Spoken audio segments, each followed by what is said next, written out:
E o grupo hacker Anonymous reivindicou um ataque ao sistema ao Banco Central da Rússia. Acompanhe agora os detalhes. O coletivo hacker Anonymous informou que invadiu o sistema do Banco Central da Rússia. Segundo a postagem na rede social, mais de 35 mil arquivos vão ser divulgados com acordos secretos. Eles já haviam declarado uma guerra cibernética contra Vladimir Putin, depois que o governo russo começou o conflito armado contra a Ucrânia. A declaração foi publicada em uma das contas do grupo no Twitter. No mesmo dia, o grupo reivindicou a autoria de um ataque hacker ao site de notícias em inglês RT, antes chamado Russia Today, que é mantido pelo governo russo, mas voltado ao público externo. O Anonymous é um coletivo que se formou em 2003 e é conhecido por usar a famosa máscara do soldado britânico que inspirou o protagonista do filme V de Vingança. Eles entendem a ação hacker como um meio de ativismo político e social. No Brasil, o grupo ficou conhecido em 2020 por divulgar supostos dados do presidente Jair Bolsonaro, dos filhos e de integrantes do governo brasileiro, como a ministra da Mulher, da Família e dos Direitos Humanos, Damares Alves, e do ex-ministro da Educação, Abraham Weintraub. E por falar em grupo hacker, um jovem de 16 anos que mora com a mãe na Inglaterra e outro que mora no Brasil são suspeitos dos ataques do grupo cybercriminoso Lapsus. Esse grupo ficou conhecido por conseguir atacar grandes empresas de tecnologia, como Microsoft, Nvidia e Samsung.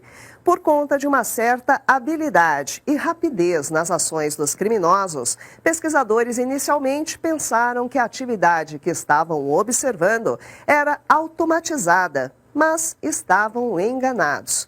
A maioria dos ataques tem como alvo repositórios de códigos-fonte.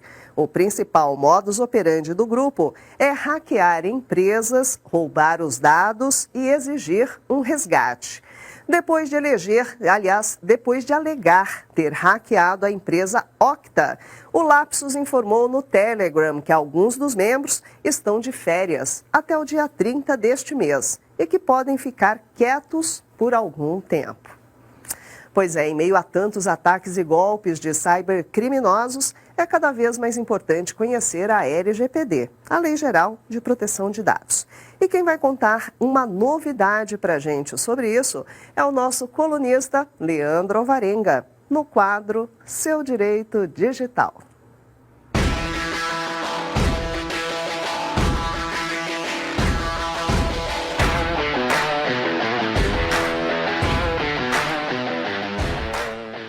Então, vamos lá colocar o Leandro Alvarenga aqui na nossa tela para conversar com ele um pouquinho aqui ao vivo.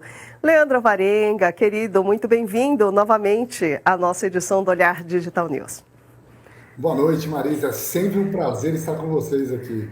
Muito bom tê-lo de volta, Leandro. Vamos lá, vamos falar um pouquinho hoje sobre LGPD, não é?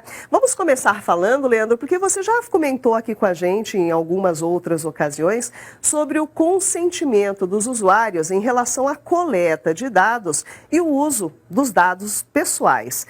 Como que isso fica, né? Na verdade, como que isso fica com a LGPD? Vamos falar um pouquinho sobre isso.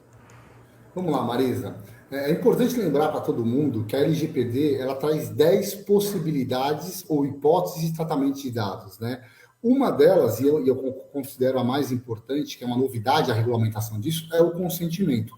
Mas todas as hipóteses, as 9 sem consentimento e o consentimento, têm a mesma força, né? Nenhuma é superior à outra. E o consentimento, a lei já traz alguns requisitos para ele. Quais são esses requisitos, Marisa?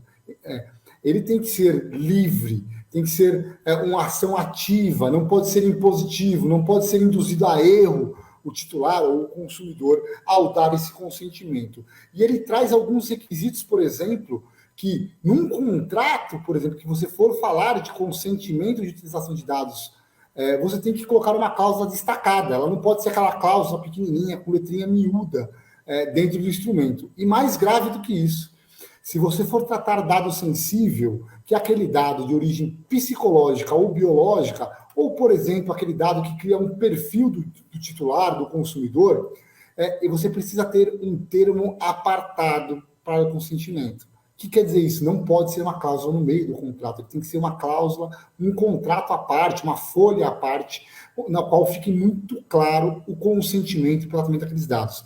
Hoje é muito comum, quando você vai em laboratórios, por exemplo, eles pedirem esse consentimento.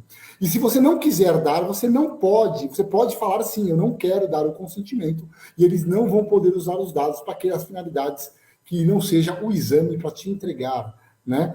Isso é muito importante para as pessoas.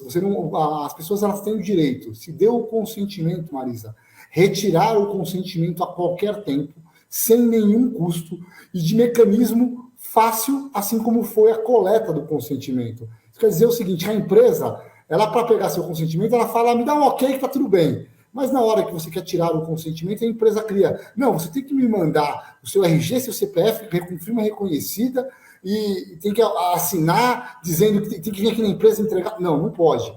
Do mesmo jeito que você dá o consentimento, você pode tirar a qualquer tempo. Isso é uma decisão, uma escolha do consumidor, do titular. E as empresas têm que respeitar isso, senão elas estarão infringindo esta hipótese legal na LGPD. Tá certo. Agora, Leandro, você também já comentou que tem algumas empresas, né, que de acordo com a lei podem sim coletar dados sem o consentimento da pessoa. E se o usuário se sentir desconfortável com essa situação, o que ele pode fazer? Pois é, Marisa, como eu sempre falo para vocês, cria um mito que os dados só podem ser tratados com consentimento. Isso não é verdade. Existem 9 hipóteses em que os dados podem ser tratados sem o consentimento, como, por exemplo, para proteção ao crédito, execução de contrato, proteção à vida, cumprimento de alguma lei, algum regulamento que a empresa é obrigada a tratar o dado, né? Então, o que acontece? Não é porque a empresa pode tratar o dado sem o consentimento que ela pode fazer o que ela quiser. Não, não é assim que funciona.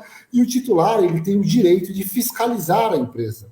E para tratar o dado dentro de uma hipótese legal sem o consentimento, ele tem que cumprir algumas regras, como regra de finalidade, adequação, tem que ter os dados necessários, não pode ter dado demasiado e não pode desviar o foco, né? Desviar a finalidade para aquele tratamento de dados. Se durante esse processo de fiscalização que o titular ele tem, o consumidor, ele tem direito de fazer, ele encontrar qualquer situação que ele não concorde, por exemplo, olha, eu entendo que você está tratando dados demais e essa finalidade não está certa, né? A lei traz um direito para ele, que é o direito de oposição. Ele pode se opor ao tratamento de dados realizados sem o consentimento. E se a empresa continuar o tratamento de dados sem o consentimento e estiver efetivamente descumprindo algum regulamento, ela pode ser punida, porque houve uma manifestação expressa do titular, falando que você não está tratando o meu dado adequadamente, então eu quero que você pare o tratamento. Lembrando, em tese nem precisaria pedir. A empresa só pode tratar o dado se ela estiver tratando adequadamente e cumprindo a lei. Então é por isso que esse direito de oposição ele vem de encontro com o direito de fiscalização do titular. Você tem direito, ainda que a empresa possa tratar seu dado sem seu consentimento, você tem o direito de fiscalizar e ter certeza que ela está fazendo o tratamento adequado. Tá certo. Agora, Leandro, parece que tem uma novidade por aí, não é? A portabilidade dos dados. Como que isso vai funcionar? É parecido com a portabilidade dos números de telefone celular, por exemplo? Marisa, isso é um direito bem legal que está sendo trazido para o Brasil, né? Não havia previsão e ainda não há uma regulamentação expressa sobre isso. Mas é mais ou menos isso que você falou. Imagina o seguinte, Marisa, você tem um relacionamento com um banco A. E esse banco A, ele gera uma série de dados de vocês, das pessoas, né? Da Marisa, do Leandro, do José, da Maria. Então você não quer mais trabalhar com esse banco A. Você vai poder chegar nesse banco A e falar, banco A, eu não quero mais que você trate meus dados, se for por consentimento, e eu quero que você pegue meus dados e mande para o banco B, porque eu estou mudando minha conta do banco A para o banco B, e eu quero que o banco B tenha um histórico disso, né? E, hipoteticamente, é assim que funciona, né? E aí o banco A vai ser obrigado pelo direito de portabilidade a entregar seus dados pessoais para você ou para o banco B quando houver essa regulamentação. O curioso é que alguns países A regulamentação, elas vieram, Marisa, dizendo que poderia ser gratuito uma vez a cada 90 dias, uma vez por mês, mais do que isso, teria que ser pago. Alguns lugares falavam que tinha que ser pago desde a primeira, e também algumas autoridades nacionais, vamos dizer assim, elas exigiam o formato e a forma de entrega para o titular. Tinha que ser em arquivo HTML, em arquivo de Excel, por exemplo. Tá? Então, nós dependemos agora da NPD para ela regulamentar, inclusive ela tem que regulamentar o alcance de todas as hipóteses legais, desde o consentimento até a proteção ao crédito, que é a 10ª hipótese legal, mas que quando isso ficar pronto vai ser muito interessante, porque imagina você saindo de uma academia indo para outra, você saindo de um banco indo para outro, você não vai ter que criar aquele histórico de dados de novo, você pode simplesmente pegar seus dados e pedir para mandar para outra empresa, e o banco, e a academia, ou quem quer que seja que tenha seus dados pessoais, vai ser obrigado a fazer, Marisa. Interessante. Isso deve demorar, ô Leandro? Tem uma ideia de mais ou menos quanto tempo isso deve demorar? Olha, Marisa, nós temos que lembrar que a ANPD ela tem um quadro bem enxuto, né? Mas isso está no cronograma de regulamentação de bases dela até o final de 2023. Então, eu acredito que mais um ano aí, em 2022, deve caminhar outras regulamentações, como já saíram para micro e pequena empresa. Agora eles estão em estudos da função do DPO, do Delegado de Proteção de Dados, ou no Brasil aqui o Encarregado de Proteção de Dados, né? Então, eu acredito que vamos superando barreiras, porque tem muitos pontos da lei que estão sendo regulamentados, e esse, com certeza, até o final de 2023, acreditamos que esteja regulamentado. Tá certo, muito bom, Leandro, muito boa a sua participação com tantos esclarecimentos. Bom, nos encontramos na próxima quinta-feira, então muito obrigada pela sua participação e tenha uma excelente noite. Muito obrigado, Marisa, é sempre um prazer estar com vocês, uma boa noite para você e para todos de casa. Espero que todos fiquem bem e aguardo a pergunta para a semana que vem. Estamos aqui com o maior prazer. Fiquem com Deus. É isso aí. Obrigada, Leandro. Beijão. Bom, pessoal, como vocês já sabem, Leandro Alvarenga volta na próxima quinta-feira com o quadro Seu Direito Digital. Se vocês têm dúvidas sobre seus direitos e deveres, então aproveitem as redes sociais do Olhar Digital e mandem suas dúvidas por lá. Quinta-feira que vem, Leandro Alvarenga estará de volta e pode esclarecer mais algumas dúvidas de vocês. Combinado?